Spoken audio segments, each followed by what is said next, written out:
Hi hello friends, welcome to Gunda's kitchen. ಇವತ್ತು ನಾವು butter chicken masala ಹೇಗೆ ಮಾಡೋದು ಅಂತ ನೋಡೋಣ ಬನ್ನಿ. ಇದು ನನ್ನ ಮೊದಲೇ ಯೂಟ್ಯೂಬ್ ವಿಡಿಯೋ ಆಗಿರೋದ್ರಿಂದ ಏನಾದ್ರು ಮಿಸ್ಟೇಕ್ ಆಗಿದ್ರೆ ಸಾರಿ. ಇದು ನಾವು ಚಿಕನ್ನ ಮ್ಯಾರಿನೇಟ್ ಮಾಡ್ಕೊಳ್ಳೋಣ. ಅದಕ್ಕೆ ಒಂದು ಪಾತ್ರೆಗೆ ಚಿಕನ್ ತೊಗೊಳ್ಳೋಣ. ನಾನಿಲ್ಲಿ ಒಂದು ಅರ್ಧ kg ಚಿಕನ್ ಉಪಯೋಗಿಸ್ತಾಯಿದ್ದೀನಿ. ಮತ್ತು ಒಂದು 100 ಗ್ರಾಮಷ್ಟು ಬಟರ್ನ ಹಾಕ್ಕೊಳ್ತಾ ಇದ್ದೀನಿ. ಮತ್ತು ಒಂದು ಅರ್ಧ ಕಪ್ಪಷ್ಟು ಮೊಸರನ್ನ ತೊಗೊಳ್ತಾ ಇದ್ದೀನಿ. ಮತ್ತು ಒಂದು ಸ್ವಲ್ಪ ಗರಂ ಮಸಾಲ ಮತ್ತು ಒಂದು ಸ್ವಲ್ಪ ಪೆಪ್ಪರ್ ಪೌಡ್ರನ್ನ ಹಾಕ್ಕೊಳ್ತಾ ಇದ್ದೀನಿ. ಇದ್ರ ಜೊತೆಗೆ ನಾನು ನಿಂಬೆಹಣ್ಣಿನ ರಸನೂ ಕೂಡ ಸೇರಿಸ್ಕೊತಾ ಇದ್ದೀನಿ. ಇದಿಷ್ಟು ಹಾಕ್ಕೊಂಡಾದ್ಮೇಲೆ ಇದನ್ನು ಚೆನ್ನಾಗಿ ಮಿಕ್ಸ್ ಮಾಡ್ಕೊಳ್ಳೋಣ. ಎಲ್ಲಿ ಗಂಟ ಅಂದರೆ ಇದು ಫುಲ್ ಇದ್ರ ಮಸಾಲೆ ಎಲ್ಲ ಅದ್ರ ಚಿಕನ್ಗೆ ಅಂಟ್ಕೊಳ್ಳೋ ಗಂಟ ಮಿಕ್ಸ್ ಮಾಡ್ಕೊಳ್ಳೋಣ. ಎಲ್ಲ ಚೆನ್ನಾಗಿ ಮಿಕ್ಸ್ ಆದಮೇಲೆ ಒಂದು 10 to 15 ಮಿನಿಟ್ಸ್ ಚೆನ್ನಾಗಿ ಮ್ಯಾರಿನೇಟ್ ಆಗಲಿ. 15 minutes later. ಮ್ಯಾರಿನೇಟ್ ಆಗೋ ಅಷ್ಟರಲ್ಲಿ ಇದಕ್ಕೆ ಮಸಾಲ ರುಬ್ಕೊಳ್ಳೋಣ. ಗ್ಯಾಸ್ ಸ್ಟವ್ ಆನ್ ಮಾಡಿಕೊಂಡು ಸ್ಟವ್ಗೆ ಒಂದು ಬಾಣಲಿನ ಇಟ್ಕೊಳ್ಳೋಣ.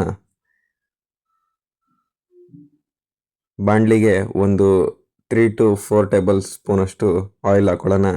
ಮತ್ತು ಒಂದು ಸ್ವಲ್ಪ ಈರುಳ್ಳಿ, ಒಂದು ಸ್ವಲ್ಪ ಬೆಳ್ಳುಳ್ಳಿ, ಇದನ್ನು ಸ್ವಲ್ಪ ಚೆನ್ನಾಗಿ ಫ್ರೈ ಮಾಡ್ಕೊಳ್ಳೋಣ. ಎಲ್ಲಿವರೆಗೂ ಅಂದರೆ ಈ ಈರುಳ್ಳಿ ಒಂದು ಸ್ವಲ್ಪ ಬ್ರೌನ್ ಕಲರ್ ಬರೋ ತನಕ ಸ್ವಲ್ಪ ಫ್ರೈ ಮಾಡ್ಕೊಳ್ಳೋಣ.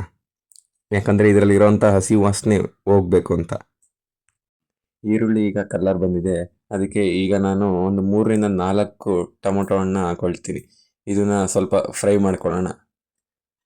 ಚೆನ್ನಾಗಿ ಫ್ರೈ ಮಾಡ್ಕೊಂಡು ಆದಮೇಲೆ ಇದಕ್ಕೆ ನಾನು ಬಿಸಿನೀರಲ್ಲಿ ಮೊದಲೇ ನೆನೆಸಿ ಇಟ್ಕೊಂಡಂಥ ಬ್ಯಾಡಗಿ ಮೆಣಸಿನ್ಕಾಯಿ ಮತ್ತು ಗೋಡಂಬಿನ ಹಾಕ್ಕೊಳ್ತೀನಿ. ಇದಕ್ಕೆ ಬ್ಯಾಡಗಿ ಮೆಣಸಿನ್ಕಾಯಿ ಮತ್ತು ಗೋಡಂಬಿ ಹಾಕೋದ್ರಿಂದ ಏನು ಉಪಯೋಗ ಅಂದರೆ ಬ್ಯಾಡಗಿ ಮೆಣಸಿನ್ಕಾಯಿಂದ ಕಲರ್ ಬರುತ್ತೆ, ಗೋಡಂಬಿಯಿಂದ ಕ್ರೀಮಿಯಾಗಿ ಮಸಾಲೆ ಬರುತ್ತೆ.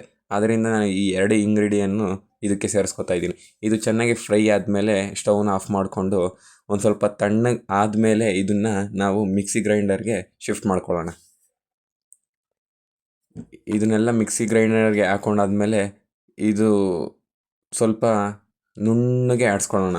ಎಲ್ಲಿವರೆಗೂ ಅಂದರೆ ಇದು ಅಲ್ಲಿರೋಂಥ ಬೆಳ್ಳುಳ್ಳಿ ಅದೆಲ್ಲ ಕೈಗೆ ಸಿಗ್ದಂಗೆ ಫುಲ್ ಕ್ರೀಮಿಯಾಗಿ ಬರಬೇಕು. ಈ ಥರ ರುಬ್ಕೊಂಡಿದ್ದಾನೆ ಅದೇ ಥರ ರುಬ್ಕೊಳ್ರಿ. ಮತ್ತು ಈಗ ಮತ್ತೆ ಗ್ಯಾಸ್ ಹಚ್ಬಿಟ್ಟು ಅದಕ್ಕೆ ನಾವು ಮೊದಲೇ ಬಾಣಲಿ ಇಟ್ಕೊಂಡಿದ್ವಲ್ಲ ಅದೇ ಬಾಣಲಿಗೆ ಒಂದು 2ರಿಂದ 3 ಟೇಬಲ್ ಸ್ಪೂನಷ್ಟು ಎಣ್ಣೆನ ಹಾಕ್ಕೊಳ್ರಿ. ಎಣ್ಣೆ ಹಾಕ್ಕೊಂಡಾದ್ಮೇಲೆ ಅದಕ್ಕೆ ಒಂದು ಸ್ವಲ್ಪ 50 ಗ್ರಾಮಷ್ಟು ಬಟರ್ನ ಹಾಕ್ಕೊಳ್ರಿ.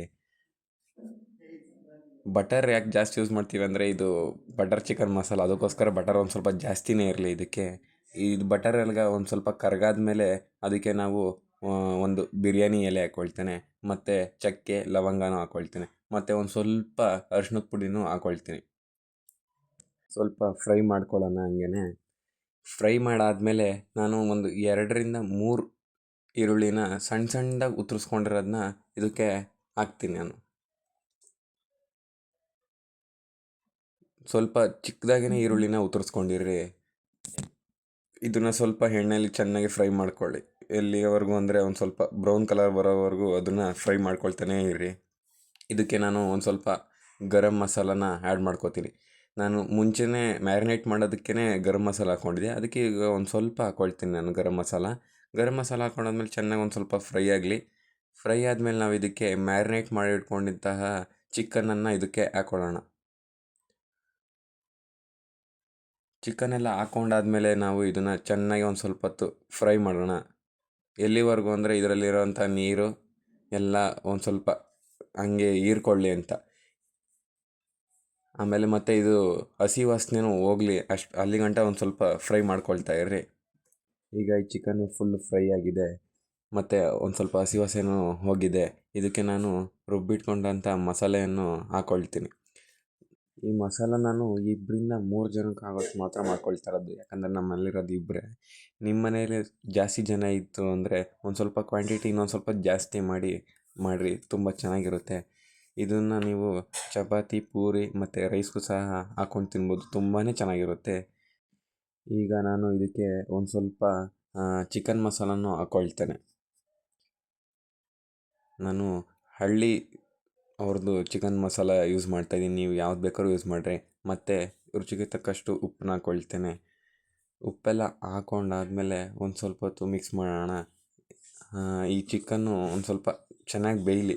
ಉಪ್ಪೆಲ್ಲ ಹಾಕೊಂಡಾದ್ಮೇಲೆ ಒಂದು ಸ್ವಲ್ಪ ಚೆನ್ನಾಗಿ ಮಿಕ್ಸ್ ಮಾಡ್ಕೊಳ್ಳೋಣ. ಮಿಕ್ಸ್ ಮಾಡ್ಕೊಂಡು ಆದಮೇಲೆ ಇದಕ್ಕೆ ನಾನು ಒಂದು ಸ್ವಲ್ಪ ಖಾರದ ಪುಡಿನೂ ಹಾಕ್ಕೊಳ್ತೀನಿ. ಯಾಕಂದರೆ ಅದು ಬ್ಯಾಡಗಿ ಮೆಣಸಿನ್ಕಾಯಿ ಖಾರ ಬರಲ್ಲ, ಕಲರ್ ಬರುತ್ತೆ. ಅದಕ್ಕೋಸ್ಕರ ಒಂದು ಸ್ವಲ್ಪ ಖಾರದ ಪುಡಿನೂ ಹಾಕ್ಕೊಳ್ತೀನಿ. ಖಾರದ ಪುಡಿ ಹಾಕ್ಕೊಂಡಾದ್ಮೇಲೆ ಚೆನ್ನಾಗಿ ಒಂದು ಸ್ವಲ್ಪ ಮಿಕ್ಸ್ ಮಾಡಿ. ಖಾರದ ಪುಡಿ ಹಾಕಾದ್ಮೇಲೆ ಚೆನ್ನಾಗಿ ಮಿಕ್ಸ್ ಮಾಡ್ಕೊಳ್ಳೋಣ. ಮಿಕ್ಸ್ ಮಾಡ್ಕೊಂಡಾದ್ಮೇಲೆ ಒಂದು ತಟ್ಟೆನ ಮುಚ್ಚಿಬಿಟ್ಟು ಒಂದು ಸ್ವಲ್ಪ ಹೊತ್ತು ಬೇಯಲಿ ಅದು ಚಿಕನ್ನು. ಒಂದು 5ರಿಂದ 10 ನಿಮಿಷ ಬೇಯಿಸೋಣ ಚೆನ್ನಾಗಿ. ಬೆಂದಾದಮೇಲೆ ಇನ್ನೊಂದು ಸಲ ನೋಡ್ಕೊಳ್ಳಿ. ಅದನ್ನು ಅವಾಗವಾಗ ಒಂದು ಸಲ ಮಿಕ್ಸ್ ಮಾಡ್ಕೊತಾ ಇರಿ. ಯಾಕಂದರೆ ನಾನು ನಾರ್ಮಲ್ ಬಾಣಲೆನ ಯೂಸ್ ಮಾಡ್ತಿದ್ದೀನಿ, ಯಾಕಂದರೆ ಅದು ಸೀದೋಗ್ಬಿಡುತ್ತೆ ಅಂತ. ನಿಮ್ಮ ಮನೇಲಿ ನಾನ್ ಸ್ಟಿಕ್ ಕಡಾಯಿ ಇದ್ದರೆ ಪರವಾಗಿಲ್ಲ, ಅದೇನು ಸೀದೋಗಲ್ಲ. ಇದೆಲ್ಲ ಆದಮೇಲೆ ನಾನು ಒಂದು ಸ್ವಲ್ಪ ಕಸ್ತೂರಿ ಮೆಂತ್ಯನ ಹಾಕ್ತೀನಿ. ಕಸ್ತೂರಿ ಮೆಂತ್ಯ ಹಾಕೋದ್ರಿಂದ ಒಂಥರ ಫ್ಲೇವರು ಚೆನ್ನಾಗಿ ಬರುತ್ತೆ ಇನ್ನೂ. ಇದೆಲ್ಲ ಹಾಕಾದ್ಮೇಲೆ ಸ್ವಲ್ಪ ಚೆನ್ನಾಗಿ ಮಿಕ್ಸ್ ಮಾಡೋಣ. ಇದೆಲ್ಲ ಸ್ವಲ್ಪ ಚೆನ್ನಾಗಿ ಮಿಕ್ಸ್ ಮಾಡ್ಕೊಳ್ಳೋಣ. ಮತ್ತು ನಿಮಗೆ ಎಷ್ಟು ಗಟ್ಟಿ ಬೇಕು ಅಂದರೆ ಗಟ್ಟಿ ಮಾಡ್ಕೊಳ್ಳಿ, ಇಲ್ಲ ತೆಳ್ಳಗೆ ಬೇಕು ಅಂದರೆ ತೆಳ್ಳಗೆ ಮಾಡ್ಕೊಳ್ಳಿ. ಯಾಕಂದರೆ ಒಬ್ಬೊಬ್ಬರು ಚಪಾತಿಗೆ ಹಾಕ್ಕೊಳ್ತಾರೆ, ಅದು ಗಟ್ಟಿ ಇರಬೇಕು. ರೈಸ್ಗೆ ಹಾಕ್ಕೊಳ್ಳೋರು ತೆಳ್ಳಗಿರಬೇಕು. ಅದಕ್ಕೋಸ್ಕರ ನಿಮ್ಗೆ ಎಷ್ಟು ಬೇಕು ಅಂತ ಅಷ್ಟು ಹಾಕ್ಕೊಳ್ಳಿ. ನಾನು ಮಿಲ್ಕಿ ಮಿಸ್ಟ್ ಅವರ ಫ್ರೆಶ್ ಕ್ರೀಮ್ನ ಯೂಸ್ ಮಾಡ್ತಾಯಿದ್ದೀನಿ. ಇದು ಯೂಸ್ ಮಾಡೋದ್ರಿಂದ ಏನಾಗುತ್ತೆ ಅಂದರೆ ರೆಸ್ಟೋರೆಂಟ್ ಸ್ಟೈಲಲ್ಲೇ ಇರುತ್ತೆ. ಅದಕ್ಕೋಸ್ಕರ ಮತ್ತು ಇದನ್ನು ತಿನ್ಬೇಕಾದ್ರೆ ಒಂದು ಕ್ರೀಮಿನೆಸ್ ಆಗಿ ಚೆನ್ನಾಗೇ ಇರುತ್ತೆ. ಅದಕ್ಕೋಸ್ಕರ ನಾನು ಫ್ರೆಶ್ ಕ್ರೀಮ್ನ ಯೂಸ್ ಮಾಡ್ತಾಯಿದ್ದೀನಿ. ನೀವು ಇದ್ದರೆ ಯೂಸ್ ಮಾಡಿ, ಇಲ್ಲಾಂದರೆ ಪರವಾಗಿಲ್ಲ. ಓಕೆನಾ? ಇದು ಬಟರ್ ಚಿಕನ್ ಮಸಾಲ ನೀವು ನಿಮ್ಮ ಮಕ್ಕಳಿಗೆ ಮಾಡಿಕೊಟ್ರೆ ತುಂಬಾ ಚೆನ್ನಾಗಿರುತ್ತೆ. ಅವರು ತುಂಬ ಇಷ್ಟಪಟ್ಟು ತಿಂತಾರೆ. ಅದಕ್ಕೋಸ್ಕರ ನೀವು ಒಂದಲ್ಲ ಒಂದು ಸತಿ ಇದನ್ನು ಟ್ರೈ ಮಾಡಿ ಅಂತ ಹೇಳ್ತೇನೆ. ಈಗ ಚೆನ್ನಾಗೇ ಫುಲ್ ಏನಂತಾರೆ ಮಸಾಲೆ ಎಲ್ಲ ಹಿಡ್ದು ಚಿಕನ್ ಎಲ್ಲ ಫುಲ್ ಸಖತ್ತಾಗಿದೆ. ಬೇಕಾದ್ರೆ ನೀವು ಒಂದ್ಸಲ ಉಪ್ಪು ಖಾರನ ಬೇಕಾದ್ರೆ ಟೇಸ್ಟ್ ಮಾಡ್ಕೊಬೋದು. ನೋಡ್ತಾ ಇರ್ಬೋದು ನೀವು, ಚಿಕನ್ ಎಲ್ಲ ಚೆನ್ನಾಗಿ ಬೆಂದಿದೆ. ನಾನು ಮೊದಲೇ ಹೇಳಿರೋ ಹಾಗೆ ನಾನು ಯೂಟ್ಯೂಬಲ್ಲಿ ಇದು ಮೊದಲನೇ ವೀಡಿಯೋ. ಅದಕ್ಕೋಸ್ಕರ ಏನಾದ್ರು ಮಿಸ್ಟೇಕ್ ಆಗಿದ್ದರೆ ಸಾರಿ. ನೀವು ವೀಡಿಯೋದಲ್ಲಿ ನೋಡ್ತಾ ಇರೋ ಹಾಗೆ ತುಂಬಾ ಚೆನ್ನಾಗಿ ಬಂದಿದೆ. ನೀವು ಕೂಡ ಮನೇಲಿ ಒಂದ್ಸತಿ ಟ್ರೈ ಮಾಡಿ ಹೇಗಿದೆ ಅಂತ ಕಮೆಂಟ್ ಬಾಕ್ಸಲ್ಲಿ ಕಮೆಂಟ್ ಮಾಡಿ. ಇದೇ ಥರ ಹೆಚ್ಚಿನ ವೀಡಿಯೋಗಳಿಗೆ ಗುಂಡಾಸ್ ಕಿಚನ್ನ ಫಾಲೋ ಮಾಡಿ ಮತ್ತು ಬೆಲ್ ಐಕಾನ್ನ ಆನ್ ಮಾಡ್ಕೊಳ್ಳಿ. ಯಾಕಂದರೆ ನಾನು ಮಾಡೋವಂಥ ವೀಡಿಯೋಗಳ್ನ ನೋಟಿಫಿಕೇಷನ್ ನಿಮಗೆ ಬೇಗನೆ ಬರಲಿ. ಈ ವಿಡಿಯೋ ಇಷ್ಟ ಆಗಿದ್ದರೆ ಮರಿದಂಗೆ ಲೈಕ್ ಮಾಡಿ, ಇಷ್ಟ ಆಗಿಲ್ಲ ಅಂದರೆ ಡಿಸ್ಲೈಕ್ ಮಾಡಿ. Okay friends.